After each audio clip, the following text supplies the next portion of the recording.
Lawyers, what was your craziest case? Story 1.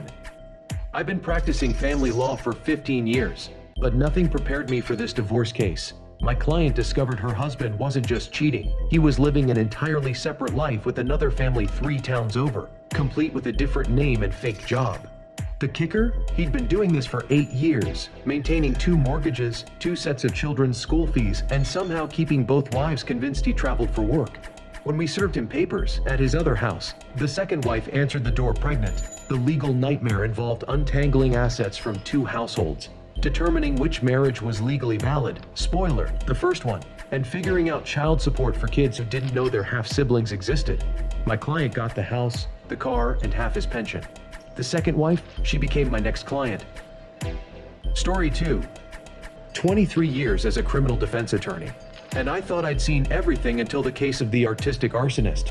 My client, a struggling painter, had been setting small controlled fires in abandoned buildings, not to destroy property, but to create what he called fire paintings on the walls. He'd photograph the burn patterns, then sell the images as avant-garde art online. Problem was, he never got permission from property owners. When firefighters caught him in the act, he had a whole portfolio of his work and had made over $50,000 selling prints. The prosecution wanted to charge him with multiple counts of arson, each carrying 5 to 10 years. I argued it was trespassing at worst, given the controlled nature and artistic intent. We plea bargained down to community service teaching art classes at the local community center. My client's now a legitimate artist with his own gallery. Story 3. Corporate law usually involves boring contract disputes, but this case was anything but typical. My client discovered their rent payments for 3 years had been going to the wrong person, a tenant in the building who happened to have the same first name as the actual landlord. This imposter had been depositing checks, paying his own bills, and somehow convincing my client that various building improvements required additional fees. When the real landlord finally showed up demanding back rent, we had a paper trail showing $180,000 in misdirected payments. The fake landlord had skipped town, but we found him living in Florida under an assumed name, having used the bakery's rent money to fund a luxury lifestyle. Court was aced. Circus, with the real landlord, fake landlord, and my bewildered baker client all pointing fingers. We recovered most of the money, but the bakery still tells customers about the great rent scam of 2019. Story 4. Immigration law brought me face to face with the most determined woman I've ever met. My client had walked 2,000 miles from Honduras with her twin daughters, only to have them separated from her at the border. When I took her case, the girls had been placed with different foster families in different states, and the system had somehow lost track of which child was which. My client spoke no English, had no documentation, and the government wanted to deport her while keeping her daughters in the system. We spent 8 months fighting through bureaucratic nightmares, DNA tests, and court hearings where she would break down, describing her children's birthmarks to prove their identities. The breakthrough came when one foster mother realized she had the wrong twin based on the child's food allergies. Today, my client owns a restaurant in Chicago. Her daughters are honor students, and she sends me a Christmas card every year with a photo of their family, finally together and legally documented. Story 5.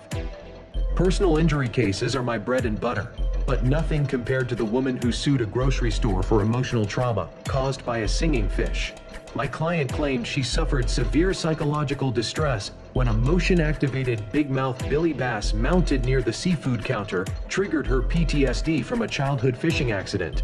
She'd been shopping peacefully when the plastic fish suddenly started singing "Take Me to the River," causing her to have a panic attack that landed her in the ER. The store's lawyers argued it was frivolous, but my client had documented therapy sessions, medical bills, and witnesses who saw her collapse. The absurdity peaked when we had to bring the actual singing fish into court as evidence, where it promptly malfunctioned and started playing Christmas carols in July. We settled for $15,000 and the store's agreement to move all novelty items away from the seafood section.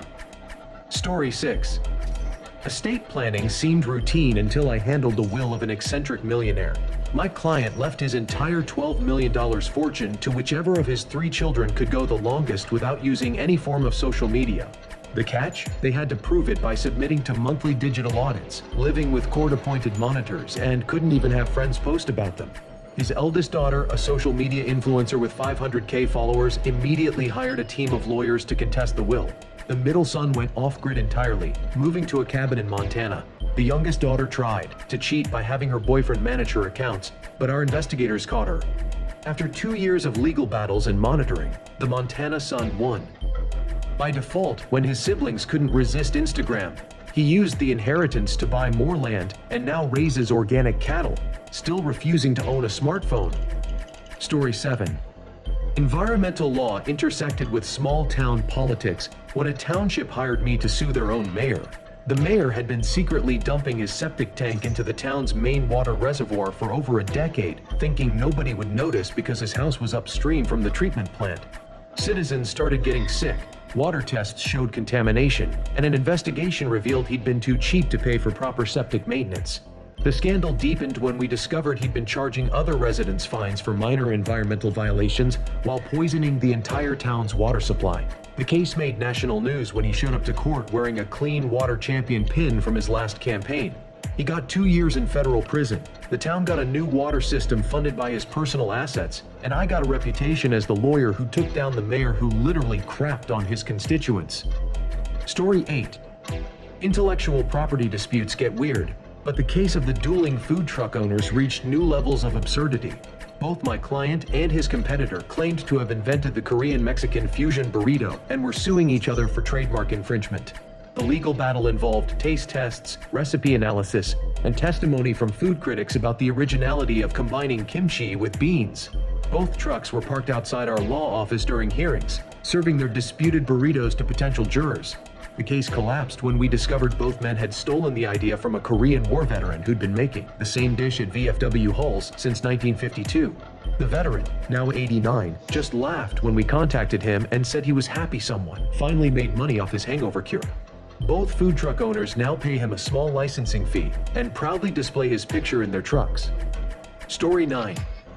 Medical malpractice took a surreal turn when I represented a man whose plastic surgeon had been using his procedures to create elaborate art projects. The doctor had been photographing his surgeries, editing the images into abstract compositions, and selling them in galleries without patient consent.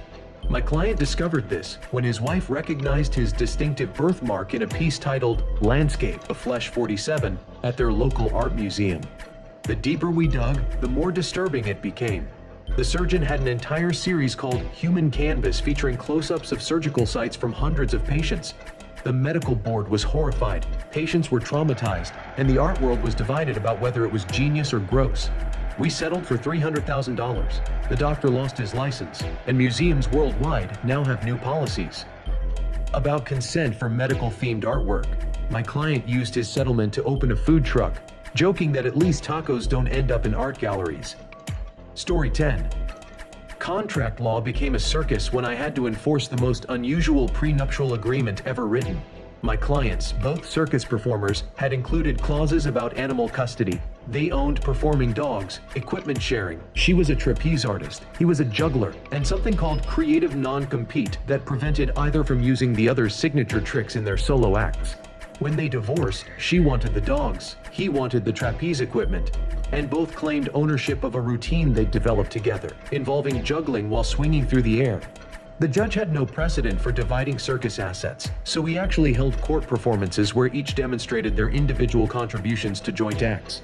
The dogs got to choose their owner by running to their preferred performer. They picked her. He kept most equipment but had to pay royalties every time he used their shared routine. The case inspired a new subspecialty, entertainment law for circus families. Story 11. Workers' compensation claims are usually straightforward until I represented a professional Santa Claus who injured his back from excessive ho-ho-hoing. My client, employed by a major department store chain during Christmas season, claimed his jolly laughter had caused severe diaphragm and lower back strain after 8 hours daily of boisterous Christmas cheer. The company argued that laughing wasn't a work-related injury, but we had medical experts testify about the physical demands of sustained theatrical laughter. The case got media attention when we demonstrated in court exactly how much physical effort his signature laugh required. The judge actually got winded trying to replicate it. Security cameras from the store showed him maintaining character for hours, even when children pulled his beard or spilled drinks on his costume. We won $85,000 in compensation, and the department store now provides all seasonal performers with vocal coaching and ergonomic training. My client still works as Santa but has developed a gentler, back-friendly chuckle. Story 12. Real estate law turned into a treasure hunt when I handled the sale of an old mansion. During the inspection, we discovered the walls contained a network of hidden passages filled with Prohibition-era liquor bottles, some still full and worth thousands to collectors. The buyer wanted to back out, claiming the house was structurally compromised, while my seller clients wanted to keep the valuable liquor. Property law became murky when we realized the passages extended under the neighboring properties, making ownership unclear. The case attracted historians, archaeologists, and bootlegger descendants claiming family artifacts. We ended up in court with bottles, maps, and a 90-year-old woman, whose grandfather had apparently run the local speakeasy from the mansion's basement. The final settlement involved selling the house at a premium, donating most bottles to a local museum, and keeping a few choice vintages that we auctioned to fund a neighborhood historical preservation project. Story 13. Employment discrimination took an unexpected twist when I represented a professional mime who was fired for talking. My client, hired by a children's entertainment company, claimed he was let go after breaking character during a birthday party where a child was choking. He'd shouted instructions to help the child, potentially saving a life, but his employer said it violated the sacred trust of mime artistry and terminated him immediately. The company argued that mimes who speak aren't really mimes, while we contended that emergency situations override artistic commitments. The case became a media sensation when reporters kept asking my client for interviews, and he would only respond through interpretive dance. The breakthrough came when the child's parents testified that his quick thinking and verbal instructions had indeed saved their son's life. We won $50,000 in damages, and my client now works as a safety instructor for children's entertainers, teaching emergency protocols while staying largely in character. Story 14. Tax law intersected with modern technology when the IRS came after my client for not reporting income from his virtual reality arcade business. In a video game, my client had created an elaborate virtual reality experience where players could own businesses, and he was taking real money for virtual services within the game world. The IRS argued that real money earned through virtual activities was still taxable income, while we claimed that game earnings weren't real revenue until converted to actual currency. The case required expert testimony from game developers, economists, and even philosophers about the nature of virtual reality. We spent hours in depositions discussing whether virtual haircuts performed on digital avatars constituted actual services worthy of taxation. The precedent-setting case ended with a settlement requiring clear documentation of virtual to real currency exchanges. My client now runs both his virtual and actual businesses, carefully tracking which reality he's earning money in. Story 15. Civil rights law became deeply personal when I represented a transgender teenager whose school district refused to let her use the girls' bathroom, instead creating a special transgender bathroom in the nurse's office. My client felt stigmatized and humiliated by being singled out and forced to walk across the entire school whenever nature called. The school board argued they were being accommodating, but we demonstrated how the policy violated her dignity and educational access. The case divided the small town, with parents attending school board meetings wearing color-coded shirts to show their positions. The breakthrough came when several cisgender female students testified about how they'd welcomed my client into their friend group and considered her just another girl in their class. After 2 years of legal battles, we won a comprehensive anti-discrimination policy for the entire district. My client graduated as valedictorian and now studies civil rights law, planning to become the advocate she needed when she was younger. Story 16. Insurance fraud investigation led me into the world of competitive dog showing when my client's champion, Poodle, was allegedly kidnapped for ransom. The dog's owner filed a claim for $75,000, citing the Poodle's show winnings and breeding potential, but something seemed fishy about the whole situation. My investigation revealed an elaborate scheme involving fake dog nappers, staged crime scenes, and a very well-trained poodle who could play dead on command. The victim had been working with accomplices to stage the kidnapping, collect insurance money, and then miraculously recover the dog after a few weeks. The scheme unraveled when we discovered the poodle was actually living comfortably at the owner's sister's house, getting regular grooming and still attending training sessions. Court became surreal when we had to bring in the poodle as evidence, and it immediately performed its death trick when it saw its owner. Everyone got arrested except the dog, who was adopted by a loving family that appreciates its dramatic talents. Story 17. Bankruptcy law took a culinary turn when I represented a restaurant owner whose business failed because he couldn't stop giving away free food. My client had immigrated from Italy with family recipes and a generous heart that proved financially disastrous. He'd give free meals to anyone with a sad story, couldn't bring himself to evict non-paying customers, and had been secretly feeding homeless people from his back door for months. When creditors came calling, my client owed $200,000, but had fed half the neighborhood. The bankruptcy hearing was unlike any other. Character witnesses included former customers, homeless individuals, and even competing restaurant owners who respected his kindness. We restructured his debts with a payment plan that allowed him to keep cooking, and the community rallied to support a man who'd supported them. My client now runs a smaller cafe with a pay-what-you-can policy 1 day per week, and he's finally profitable while staying true to his generous nature. Story 18. Product liability became a lesson in physics when my client was injured by a faulty pogo stick that launched him 15 feet into the air. The manufacturer had apparently miscalculated spring tension, creating what was essentially a personal catapult disguised as a children's toy. My client, testing it in his backyard for his son's birthday, found himself airborne and crash landing in his neighbor's swimming pool.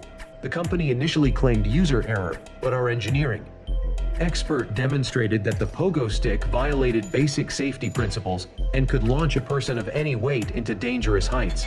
The case became a YouTube sensation when we recreated the incident using crash test dummies. The footage of mannequins flying through the air helped convince the jury of the product's danger. We won $1.2 million, and the manufacturer recalled 50,000 units. My client used his settlement to install a really nice swimming pool in his own backyard, joking that he'd already tested the landing. Story 19. Entertainment law merged with animal rights when I represented a traveling circus whose elephant had allegedly learned to paint and was demanding artistic freedom. The elephant had been creating abstract art that sold for thousands of dollars, but animal rights activists argued she was being exploited for profit. The circus claimed the elephant genuinely enjoyed painting and that the art was her natural expression, while activists insisted that forced creativity was still animal abuse. The case required expert testimony from animal behaviorists, art critics, and even other elephants handlers about artistic consent in animals. Court sessions included live painting demonstrations where the elephant would create art while lawyers debated whether her brushstrokes showed enthusiasm or resignation. The settlement established new standards for animal performers, including mandatory rest periods, enrichment activities, and a trust fund where the elephant's art sales support elephant conservation. She still paints, but now only when she chooses to approach the easel herself. Story 20. Constitutional law became a neighborhood dispute when my client's homeowners association banned them from flying a flag supporting their son's military deployment. The HOA claimed that military flags violated community aesthetic standards and property values, while my clients argued their First Amendment rights superseded neighborhood rules. The case escalated when other military families in the development began flying flags in solidarity, leading to daily fines and increasingly hostile HOA meetings. Media attention brought national military support organizations into the fray, and our small suburban neighborhood became a battleground for patriotic expression rights. The turning point came when the HOA president's own daughter enlisted in the Army, and he suddenly understood the emotional importance of supporting deployed family members. We negotiated a compromise allowing respectful military displays, and the neighborhood now hosts an annual Veterans Day celebration where everyone flies flags together. Story 21. Securities fraud investigation revealed that my client's investment advisor had been using client money to fund his elaborate model train hobby. This wasn't small-scale collecting. He'd built a 10,000 square foot warehouse containing a detailed replica of 1950s America, complete with miniature towns, working streetlights, and trains that cost more than most people's cars.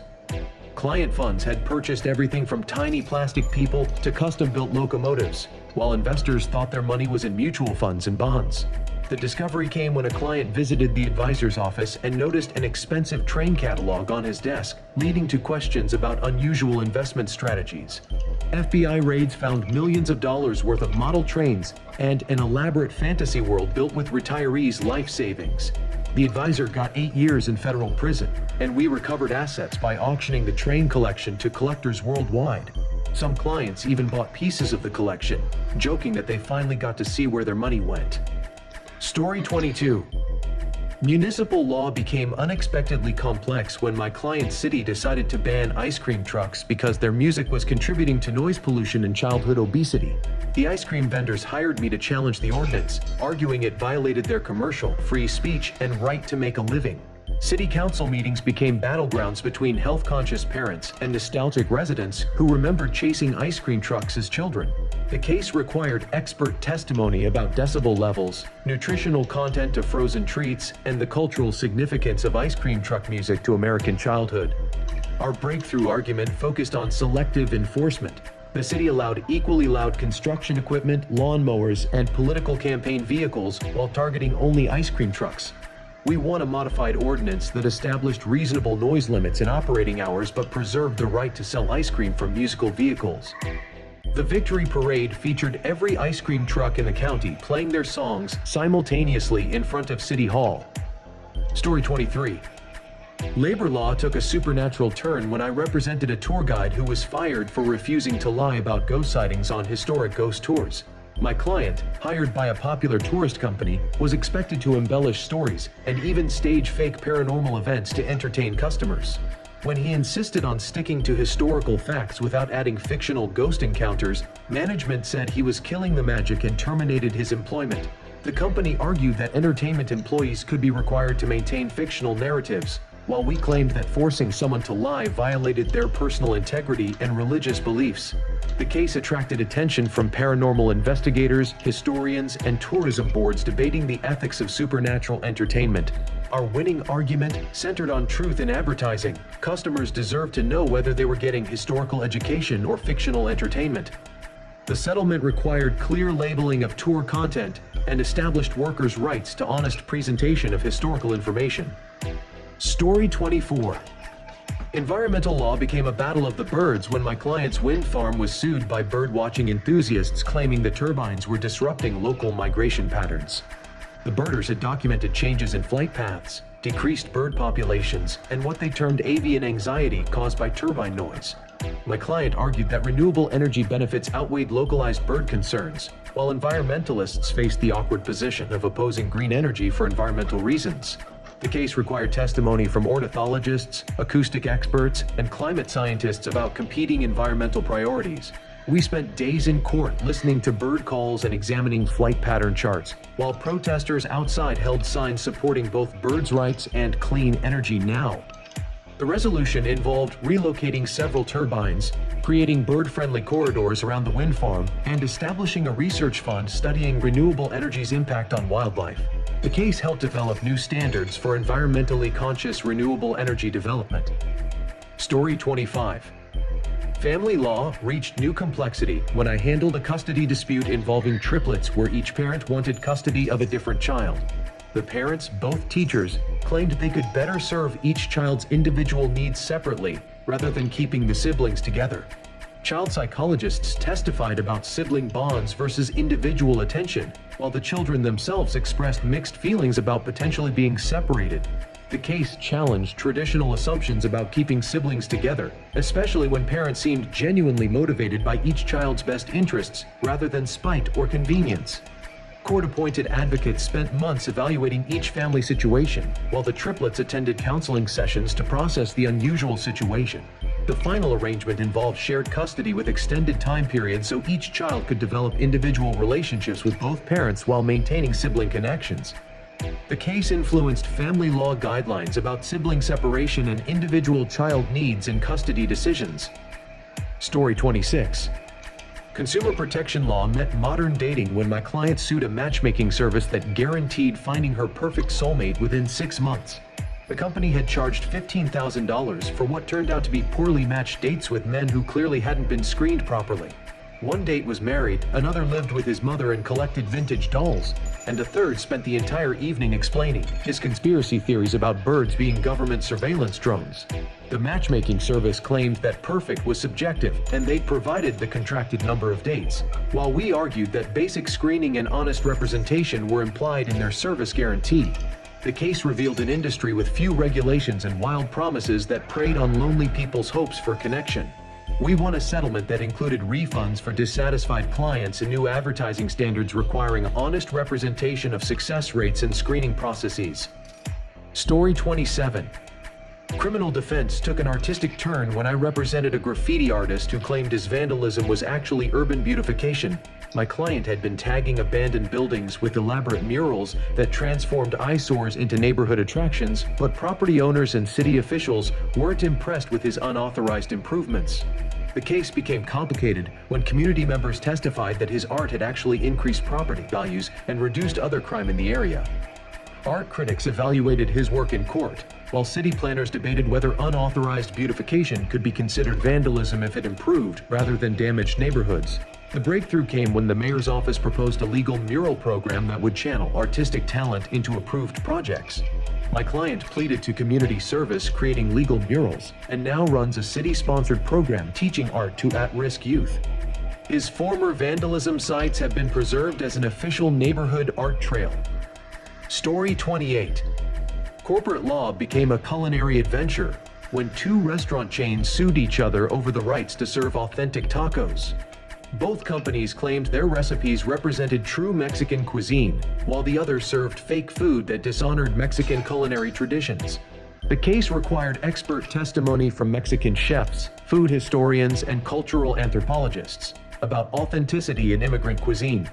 We spent weeks in depositions discussing the proper preparation of salsa, the cultural significance of corn versus flour tortillas, and whether fusion cuisine could be considered authentic if it reflected immigrants' adaptation to available ingredients. The absurdity peaked when both legal teams attended a court-supervised taco taste test, with judges solemnly evaluating flavor profiles and ingredient authenticity. The case settled when both restaurants agreed to stop claiming exclusive authenticity and instead celebrate the diversity of Mexican-American cuisine. They now sponsor an annual taco festival showcasing the full spectrum of Mexican food traditions.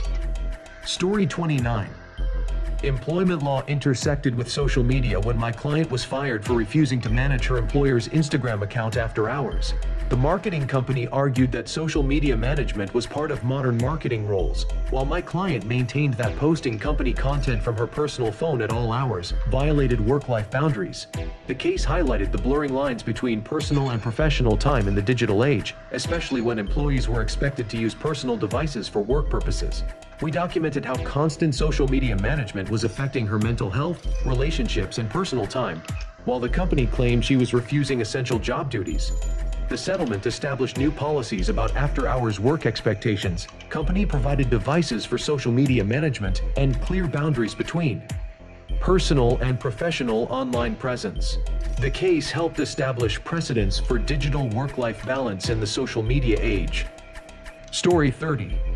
Insurance law became a weather science lesson when my client's claim for hurricane damage was denied because the insurance company claimed it was actually a tropical storm with hurricane-force winds rather than an official hurricane. The distinction mattered because my client's policy had different coverage levels for hurricanes versus tropical storms, and the company was using meteorological technicalities to avoid paying for roof damage. We hired weather experts to analyze satellite data, wind speed measurements, and National Weather Service classifications during the exact time the storm hit my client's house. The case required deep dives into meteorology, insurance language interpretation, and the precise moment when a tropical storm becomes a hurricane. Court sessions featured weather maps, wind measuring equipment, and testimony from storm chasers about the reality of experiencing hurricane-force winds regardless of official storm classification. We won by demonstrating that the actual wind damage exceeded the policy threshold regardless of the storm's official name. Story 31. Landlord-tenant law took an unexpected turn when my client discovered her apartment's previous tenant had been running an illegal exotic animal breeding operation in the basement.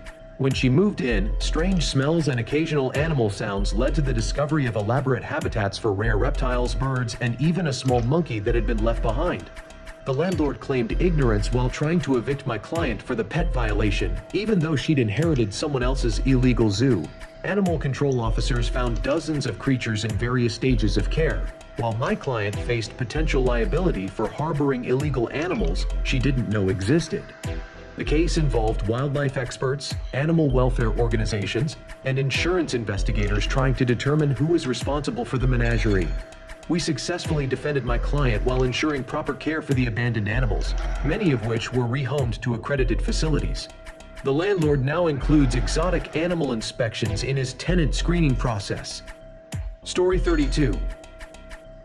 Patent law became a playground dispute when two inventors claimed to have created the world's first self-opening umbrella. Both had filed patents within days of each other, each claiming independent invention of a mechanism that automatically deployed umbrellas when sensors detected rain. The case required detailed examination of prototype designs, development timelines, and engineering specifications to determine who deserved patent protection. Testimony from meteorologists, engineers, and even umbrella historians filled the courtroom with discussions about precipitation detection and automatic deployment. Mechanisms. The investigation revealed that both inventors had actually adapted existing technology from car windshield wipers and garage door openers, raising questions about the patentability of combining existing mechanisms in new ways. The case settled with both inventors receiving patents for different aspects of automatic umbrella technology, and they eventually became business partners manufacturing weather-responsive accessories. Story 33. Civil rights law became a fashion statement when my client was discriminated against for wearing traditional cultural clothing to work. The company claimed her colorful African-inspired dresses violated their professional appearance policy, while we argued that cultural expression was protected under civil rights law. The case revealed the subjective nature of professionalism in dress codes, and how these standards often reflected dominant cultural biases rather than actual job requirements. We documented how male employees were allowed cultural expressions like St. Patrick's Day accessories and sports team attire, while my client's cultural clothing was deemed distracting. The breakthrough came when we demonstrated that her clothing was more formal and conservative than many approved outfits worn by other employees. The settlement included policy changes recognizing cultural dress as professional attire and sensitivity training about cultural bias in workplace standards. My client now mentors other employees navigating cultural expression in corporate environments. Story 34. Medical malpractice investigation uncovered a plastic surgeon who had been secretly using patients' procedures for his medical school teaching videos without consent. The doctor had filmed hundreds of surgeries and sold the footage to medical training companies while patients thought they were getting routine procedures.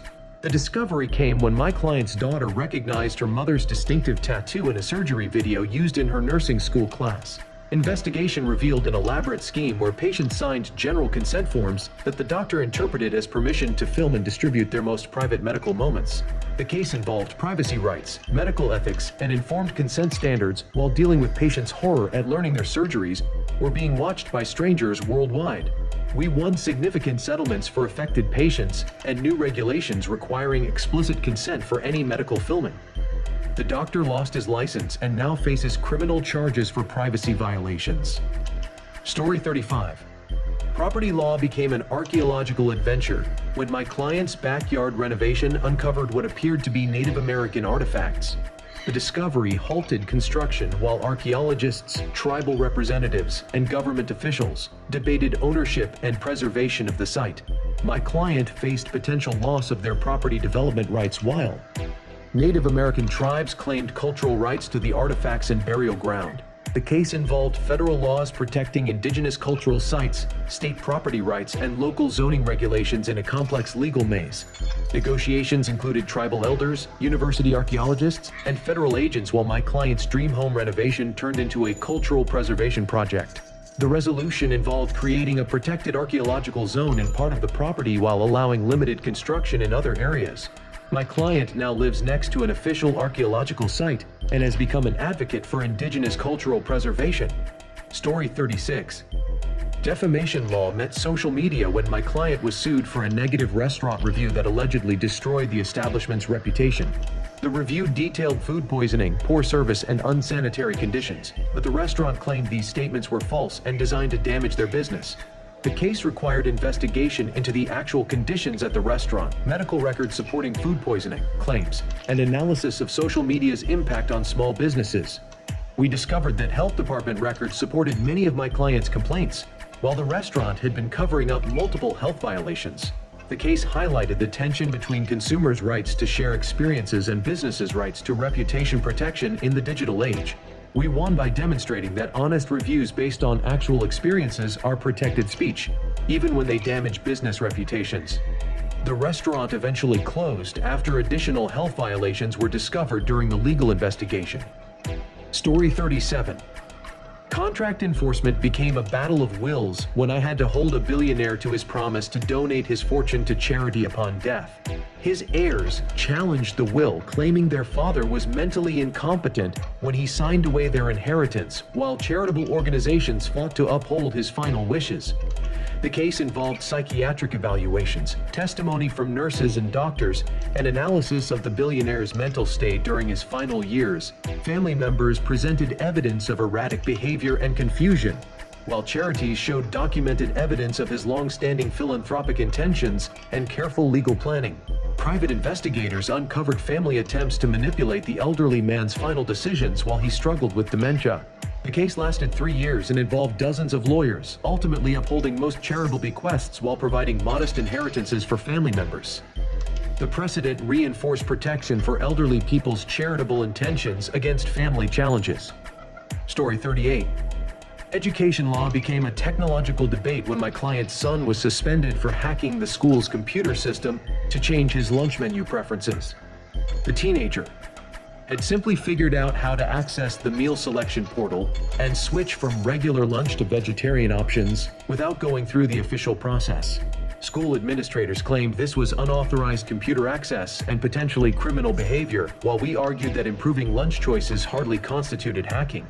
The case revealed the school's poor cybersecurity and overreaction to student computer literacy, while highlighting generational gaps in understanding technology. Expert testimony from cybersecurity professionals confirmed that the student had essentially clicked through publicly accessible web pages rather than hacking anything. The suspension was overturned, and the school implemented better computer systems while establishing clearer policies about student technology use. My client's son now works as a cybersecurity consultant and frequently speaks about responsible technology use in schools. Story 39. Workers' compensation met performance art when my client, a professional mime, claimed work-related injuries from being trapped in an invisible box for 8 hours daily.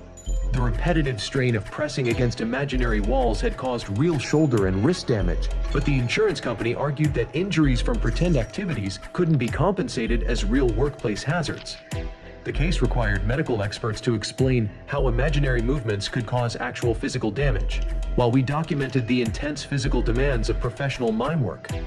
Court sessions included demonstrations of various mime techniques and their physical requirements, with expert testimony about repetitive motion injuries, regardless of whether the motions contacted real objects. The breakthrough came when an occupational therapist confirmed that the precise muscle control required for convincing mime work was actually more physically demanding than many manual labor jobs. We won full compensation and established new guidelines for recognizing performance art as legitimate physical labor worthy of workplace injury protection. Story 40.